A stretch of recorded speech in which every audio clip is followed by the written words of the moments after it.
শেষ ambulance call. রাত ঠিক ৩টে। শহরের শেষ প্রান্তের রাস্তাটা নিঃশব্দে পড়ে আছে। না কোনো আলো, না কোনো বাড়ি, না কোনো মানুষ। অন্ধকার চিরে ছুটে চলেছে শুধু একটা অ্যাম্বুলেন্স। তার সাইরেন রাতকে কাঁপিয়ে দিচ্ছে। ড্রাইভারের সিটে বসে আছে কামাল।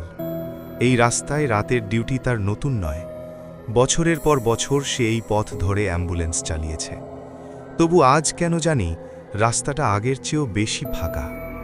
মনে হচ্ছিল শহরটাই বুঝি এখানে এসে শেষ। হঠাৎ অ্যাম্বুলেন্সের রেডিওতে কটকট শব্দ।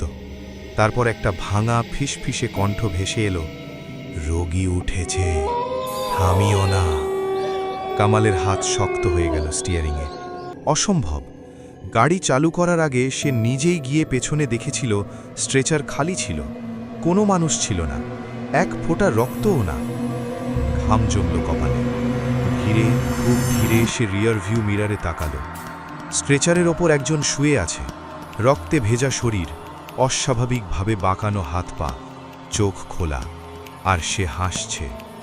হঠাৎ ভেতর থেকে অ্যাম্বুলেন্সের পেছনের দরজা ধপাস করে বন্ধ হয়ে গেল। রেডিওটা আবার শব্দ করল, কিন্তু এবার কণ্ঠটা অনেক কাছের। সেদিন আমি মরিনি কামাল, তুমি আমাকে হাসপাতালে নামাওনি। মাথার ভেতর স্মৃতি ঝড়ের মতো আছড়ে পড়ল।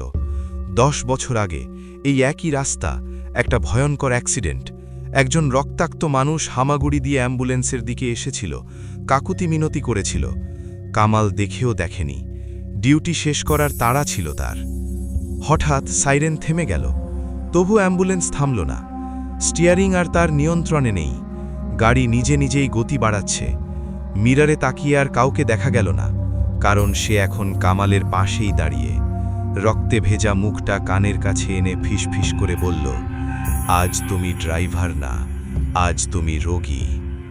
সকালবেলা ওই রাস্তায় একটা অ্যাম্বুলেন্স পাওয়া যায়।